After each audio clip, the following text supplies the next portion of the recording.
We've reached the point where we have to make it look a certain way. I'm not quite sure what that way is. I just know that, as we've discussed, I can't leave the corporate blue, and we're not looking to detail the engine compartment in here. I can't turn this into a summer-long restoration under there.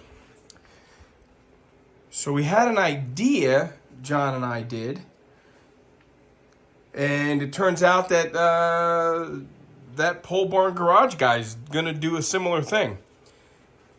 Of course, he says he's starting a trend, but I think we came up with it first. We're going to do a little bit of a period correct finish on this, as it were. We're going to try to Fotina it, we're going to paint it, and we're going to distress it a little bit. I'm not quite sure how, but I don't want it to look like a bright orange nugget in there in a terribly original looking engine bay. I mean, if it was all original orange paint, I would have left it alone. If the whole thing looked like that, I probably would have left it alone. But I got to fog some orange on there. You can see the remnants of the orange on the valve covers and on the intake, which, incidentally, this intake is March 20th of 72, C2072. So that's the original intake. So I guess when they did the top end, they decided to make everything corporate blue. Yucky. All right. I'll put you on time lapse. Maybe people like watching this thing go from this ugly color to vibrant orange.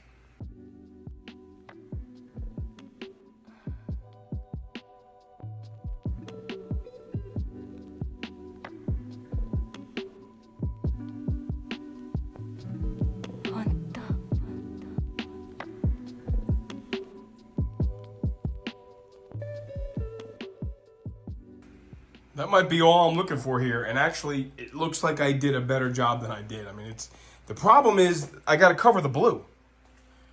You know, I really can't leave the corporate blue in places. So let's just let that tack up. You know, it's really easy to paint it really nicely.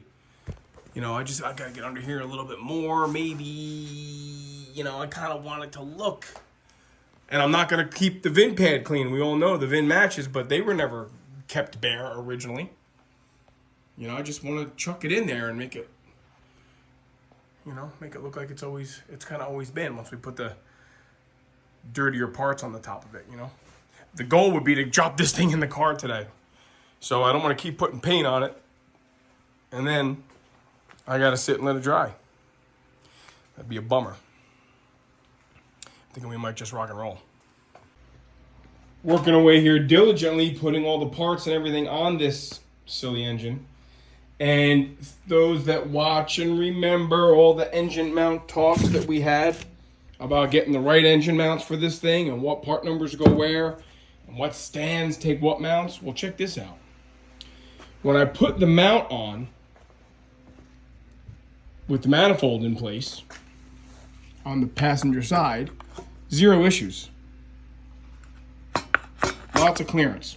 However, when I put it on the driver's side, and I didn't really notice this when I did it in the car, because I just kind of slammed this thing in there and bolted it in, the manifold hits this tab on the top of the mount. And see, that's kind of got a safety catch in there, so when the engine sits down, the weight of the engine kind of hits this backstop here, rubber pad on top of that little 90-degree bend there. So guess what I did? In my infinite wisdom, I just cut that thing out of the way, saying, well, I don't need that. And then I realized, oh, the weight of the motor sits on there. So now we've gotten into a motor mount modification project. What I did is I'm gonna glue that rubber back on there, and I have to narrow this piece. I had to narrow this piece. I have to weld it a little bit lower so that the top of that 90 is flush with the part of the bracket of the mount. There you go, that's a good view.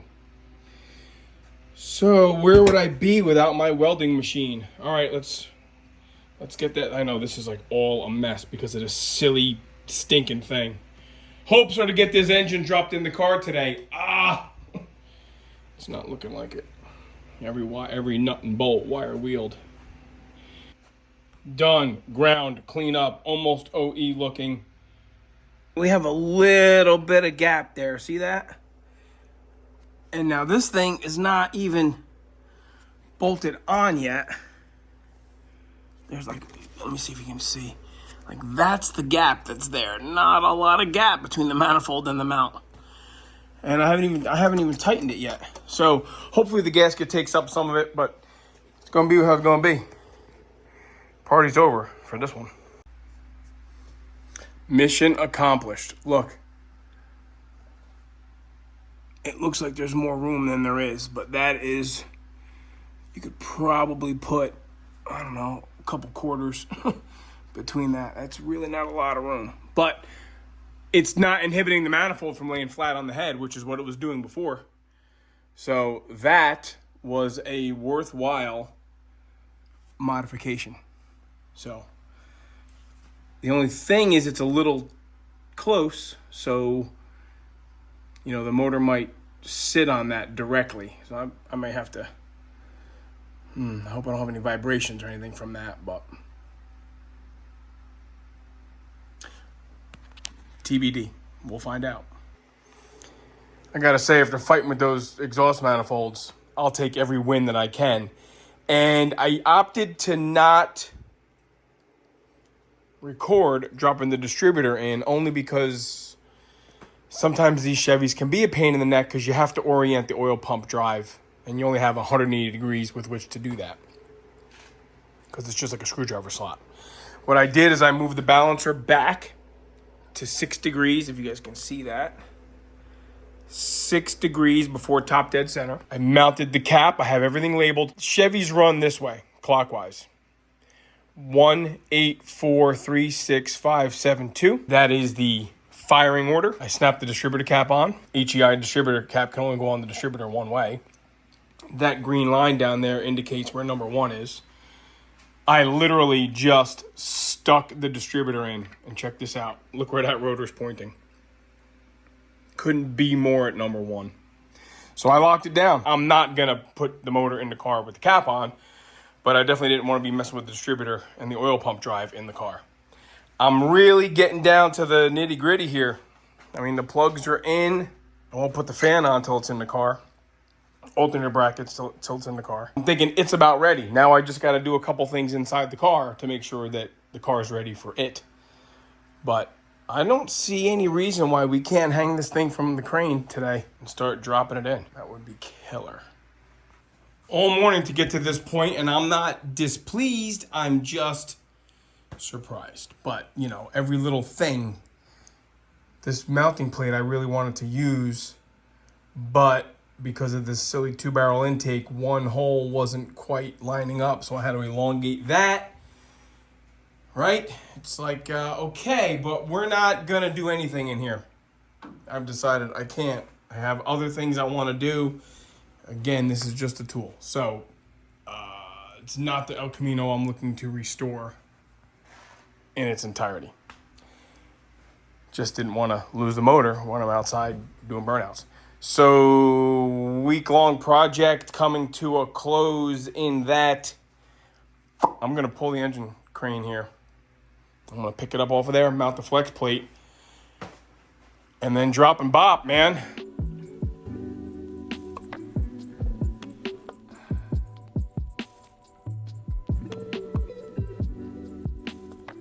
All right, I had to adjust the top arm of the engine crane here. I didn't have it out enough, and I was trying to keep it close on purpose so I had more room underneath for the tranny jack and stuff, and it didn't work out. So let's see together how well. That was just the handle. That's no problem. All right, here we go.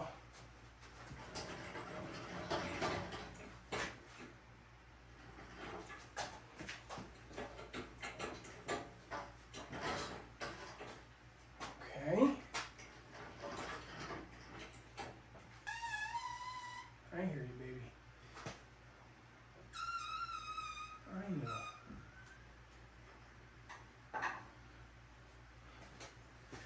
I know. I'm hitting the AC there, right?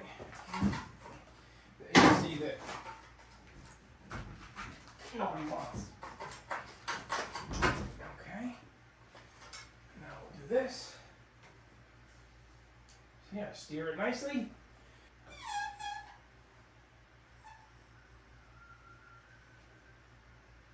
I'm gonna move myself out a little bit more. See, I can steer that thing mint like that. Now we're gonna go in.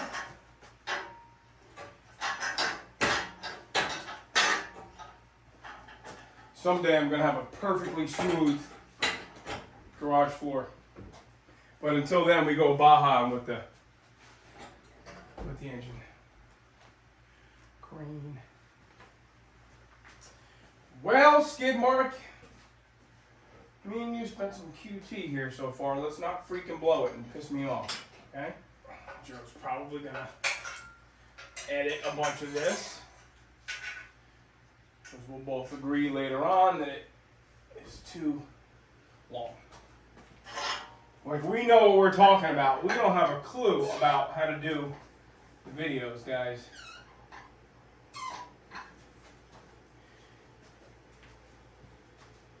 Doink, doink. Mint! I love that little system. That's one. That's two. But we got a bell housing there we got to worry about. And we are on it. So we're going to have to just let her down and see if we can't sneak that flex plate back in there. I do have a tranny jack under the transmission to keep the transmission in a relatively proper trajectory.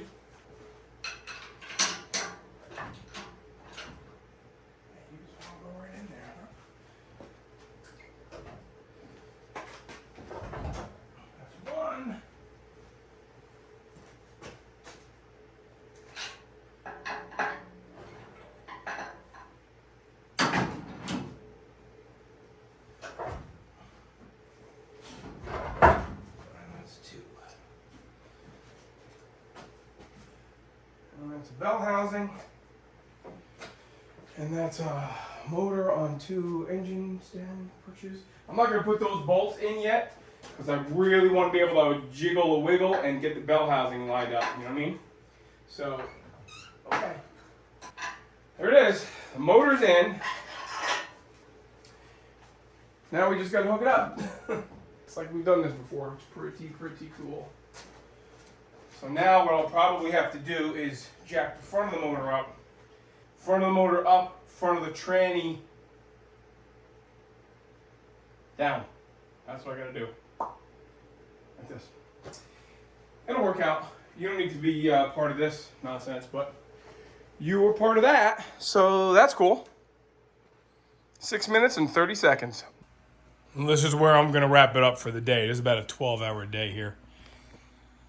I know I'm going to have one issue, and that issue is going to be the transmission dipstick tube O-ring, because that dipstick tube has a bracket that goes to the bell housing, through the mounts to the bell housing with one of those bell housing bolts. And I was very fastidious to reinstall that bolt through that bracket to make it back the way it was, and evidently disturbed the union between the dipstick and the transmission via that O-ring, because it's dripping. I tightened up the pan thinking it was that. Such is not the case. Okay, cap, wires are on, carburetor's on, fuel line. That is not my bend job. That was pre-existing. I'm just kind of in a mode of putting it back together. We can always fine-tune things after we know it runs the way we want. Man, this engine looks great in camera. It is nowhere near that shiny. Not even close. Wow. What else did I have to do? All kinds of little things you guys saw. It's all buttoned up underneath. Starter's in. Exhaust gaskets are in. Torque converter bolts are in. Obviously, the bell housing bolts are tight. Motor mount bolts are tight. This thing is in the car. Alternator brackets in. I really thought I was going to have this thing running tonight. But a couple delays, that intake manifold thing cost me a lot of time yesterday. Today, that motor mount plate modification we had to do on the driver's side, that was somewhat time consuming. So tomorrow morning, I will get the power steering pump on it, get the fan and the radiator back in it. And, you know, I do not have the entire day to work on the thing, though, tomorrow. So, all right, I'll tune back in. We'll pick up where we left off. Another early morning thrash. I know I said I did not have the entire day to work on it, and I don't, and I didn't. So I just buttoned up a lot of the things. Battery cables, tranny cooler lines. Yes, they are connected with tranny fluid approved line, rather. Radiator has been flushed out. Shroud back in. Fan clutch in. Power steering pump on. There's two things I want to do. I want to start this car up, and I want to drive this car. What I don't want to do is burn it to the ground by leaving that transmission fluid leak. So I am now going to muster up the energy to climb back over there before the hood and the passenger side hood hinge is on. Take the cap off so I can get better access to that top bolt that goes into the bell housing that holds the transmission dipstick tube bracket. See all my pointers here? That bracket goes to the back of the bell housing, and I guess you would say properly mounts the dipstick tube. I must have dislodged it because it's leaking terribly. Another amazing thing about this stinking car is that even though it had broken rings and bad bearings and grease everywhere, this car never left puddles. I beg your pardon. The front lip of the oil pan would leak if I parked it downhill. That's not happening now. So, I don't know if that transmission dipstick tube O-ring was the worst of it. I'll take it. I think it still has a little bit of a drip. Maybe a couple heat cycles will help it. I don't know what else to do. It's really tough to work in there. One of the reasons why guys like to pull trannies and engines out together. But there's coolant in it now. Fuel lines are hooked up. Tranny cooler lines are hooked up. Like I said, I literally have to just start it up and drive it out. So we'll do that tomorrow. Well, we are rapidly approaching the actual moment of truth here. It did make a couple drips overnight. Fuel line had a little bit of a damp spot to the fuel pump. I tightened up that clamp. Tightened up my tranny cooler line connectors. I should have just bought brand new tranny cooler lines, but you know, we're, as always, over budget. Not that I had an inherent budget in mind. So I did disconnect the power lead to the HEI, and together we're going to actually crank this thing, and we're going to watch the oil pressure. So I'm going to crank it. Again, there's no power to the distributor, so it can't start.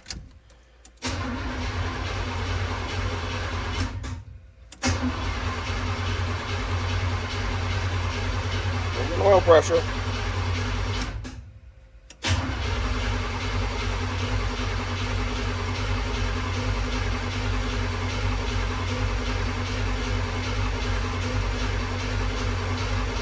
£50 while cranking. I'll take it. I will take that. All right, simple as that. We now have to pull this car out to get that car out. We're gonna push the El Camino out. I'm not gonna try and start it in the house because, you know, I don't know what it's gonna do as far as smoke, and I don't want to fill the house with smoke. So we're gonna just fire up the OG, pull this out. John's coming over here in a few minutes. We'll push this thing out and then fire in the hole. All right, here it is in a lighted day for the first time since it's been built. Just pushed it outside. Looking things over. We got a little bit of a janky repair on that exhaust manifold there. I guess I kind of thought for a hot minute there I was going to get a cheap set of headers, but something about a nice quiet engine doesn't bother me either. So we'll just sit tight here. We'll wait for Big J to show up. I'll get the fire extinguisher out. I'll get all my necessary tools that I like to have. You know, distributor wrench, screwdriver, tranny fluid, things of that ilk. And then, you know, what else can we do? I mean, I even went over it in my head multiple times. Let's see how it goes. What is the worst that could happen? All right, listen, this is either going to go really well, but like they say, man, win or lose, we're still going to drink the booze. I mean, I don't know what to say.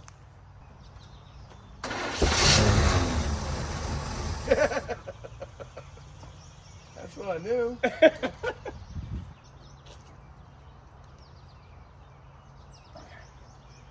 Try that.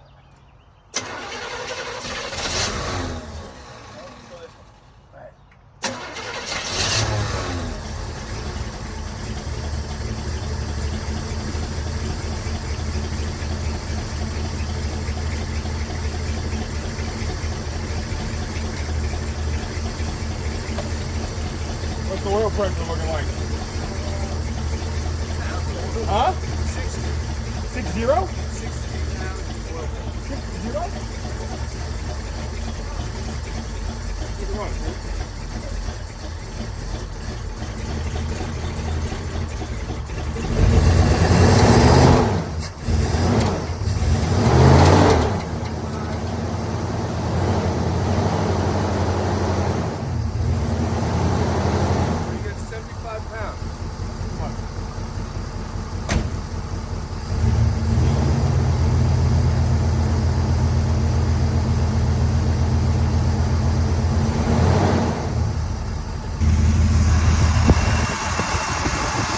There it is. We're just waiting for that thermostat to open.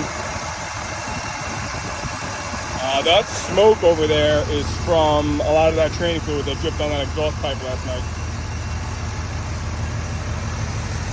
It sounds pretty smooth. There it goes. It's starting to open now, so let me man the water truck. Short of it needing a little bit more timing, and we just had a pretty major air pocket in the cooling system. I used to. I don't have one of those big buckets that sit on top of the radiator like that, but it seems to run pretty smooth. It's running right about 180, I think John said. So I think it's been started up, turned off, and started up a couple times.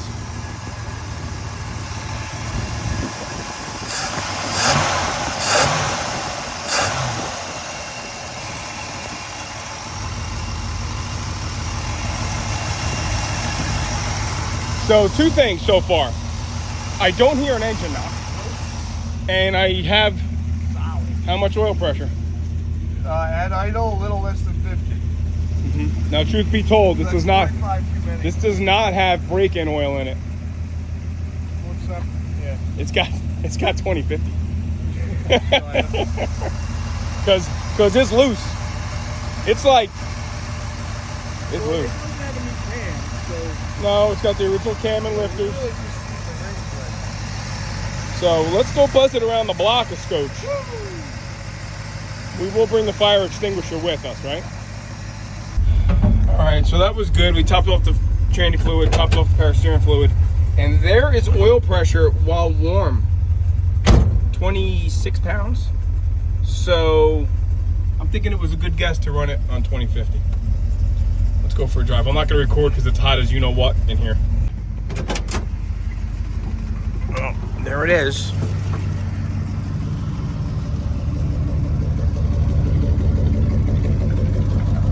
Running well. Those are the valves I ground on my drill press. Block I honed. There was a little rattling noise, but it was the choke pull-off rod over here. That little rod right here. That was rattling, and I was like, oh my gosh, what is that rattle noise? Let's pull the valve covers off, and of course, before I panicked, I felt around for things. So there it is, running pretty smooth. It's not like, you know, put a wine glass. You see my hand shaking a little bit, but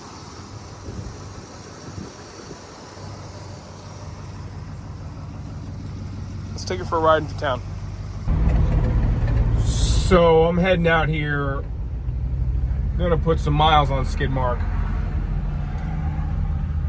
It's running great. I've already driven it into town to make some returns and to get another jug at 2050. We have warm, at idle, in drive, 25 pounds of oil pressure. That's about 23 more than we had. We're running just under 190. A whisker under 190. And we're just gonna drive it nicely. As soon as I blip the throttle, we're up to just over 50 pounds of oil pressure. And it runs smooth. At idle, it's got a little bit of roughness. And I'm thinking to myself, what could that roughness be? I think that, again, you just tickle the throttle, put a load on it, and it smooths right out. It might just be the result of my, drill press valve job. Why wouldn't it be? Seems to be doing fine, but I'm not going to go far. I'm just going to do a lot of loops and see if we can't put some miles on it before dinner here. Yes, I'm driving it with no hood on it. I don't want to put the hood on it until I know I don't have to get back in there. And we have just hit the 10-mile mark. We got 10 miles on this engine. Literally 103 658.1 for the record. 103 658.1. We're at 103 668.3 now. So let that be our official record-keeping attempt. 21 miles on the odometer, on the engine rather.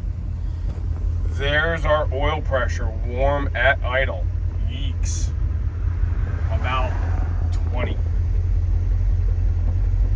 Maybe just under 20. As soon as you get on the gas, it goes up, but like the more I drive it, the lower the oil pressure gets at idle, which was my problem in the beginning. Look, this motor needs a crank. It's making no noise, and it's still, well into the double digits of oil pressure. But not as happy as I was. But it's running great. It's running, shifting, driving really great. Other than that white Le Mans, the 67 Le Mans, this is probably the easiest car to drive. Yeah, I would say the Le Mans is very easy to drive. This is a close second. Yeah, watch what you're doing there, guy. This is a close second.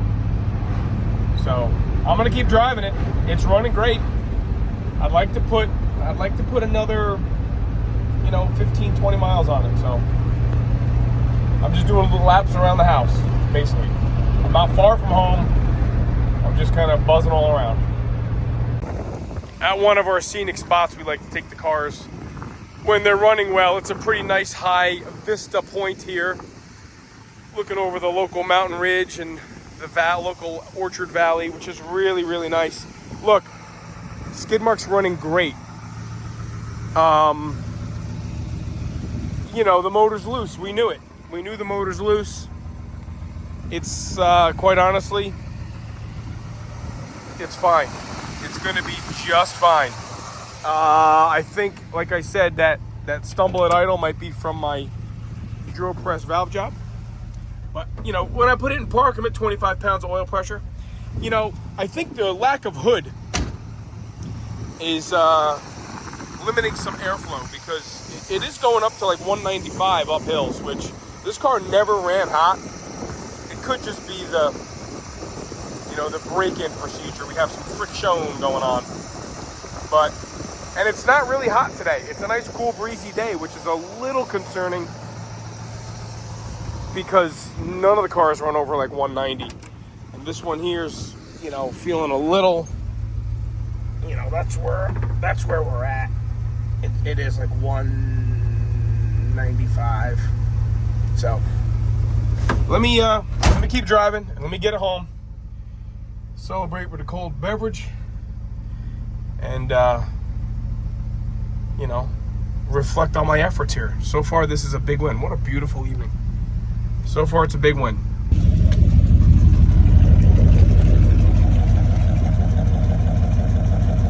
Yeah, you can hear it's got some soft exhaust tones. But, if we really want, we'll put a set of heads on it. But this motor's gonna stay the way this motor's gonna, it's staying the way it is. Shut up, Steve. We're not putting heads on this engine, silly guy. If we do anything, we're gonna turbo it. All right, let's get moving. All right, well, we put about 35 miles on it. 658, I'm at 693, yeah. 190, 25 pounds of oil pressure. I have not turned it off. Let's see. Sounds good. I'm happy. I'm pleased.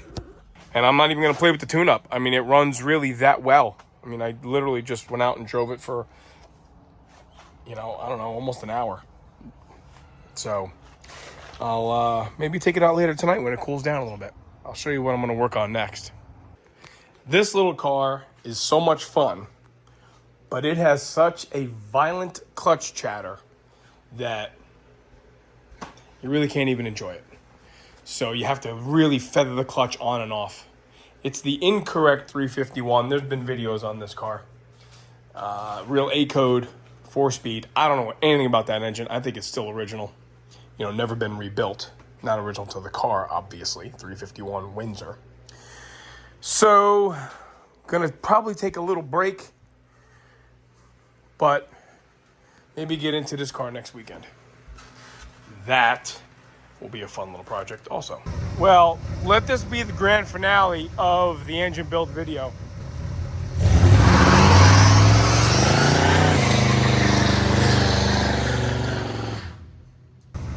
Wow. Yep.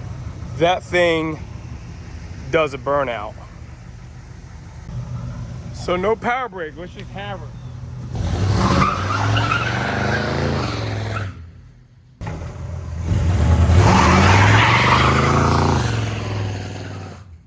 All right, it does better burnouts when you power brake it, for sure. Alyssa's car does this. Skid Mark does that, power braking it. I love it, I dig it. Success. If it blows up now, I don't care. It's done 3 burnouts in the driveway. It's done a burnout on the street. I built it. It's cheap. It flies. We'll see at the next project. This one's done until we blow it up or turbo it or put a stroke or tunnel ram or something in there. So before we get going on the very next project, let me just do a formal outro on the El Camino, aka Skid Mark engine build. For those that care, it's kind of what makes us tick here, right? For those that care, Skid Mark engine build, including the most recent oil change done yesterday, or whatever, the day before I'm shooting this, about $650, 650, and that includes all the oil, all the filters, all the parts, all the gaskets, etc. 88 hours. 88 hours to have that car, a running car with a hood on it, to a car that runs with a hood on it, okay? A couple of the little things, ancillary things I had to readdress after the fact. We're not going to include that in the engine build, but obviously if you were to build that engine right now, again, because everything's all clean, nowhere near 88 hours. But you saw the intake project, you saw the oil pan, motor mount, all those little things, that all just friggin' adds up, you know? So for those who think, oh my gosh, 3-part video here, you know, this is what it takes. Again, this is not what it takes everybody, it's what it takes me. So there you have it. We thank everybody for watching. We're happy to have Skid Mark, the shop truck, back in service. And as of this video I'm shooting right now, I want everybody to know that Skid Mark has accumulated over 100 miles, about 105 miles, I think, as of last night. Full tank of fuel, fresh oil change. Yeah, the motor's loose. Yeah, there might be some noises I'm not thrilled with. And yeah, the oil pressure's a little on the lower side when it's really, really hot and, you know, at a stoplight, somewhere around 20 pounds. As soon as you just tap that gas pedal a little bit, it shoots right up to 50. So we're going to run it for what it's worth and prioritize other projects, namely this car right here. This is what I'm going to work on as soon as I hang up with you guys. And probably closer to the fall, we'll put that other quarter panel on Skid Mark. So, all right. Thanks for watching the 3-part series of the El Camino engine build. Stick around because I'm about to pull the transmission out of this car and figure out what this one's all about. See ya.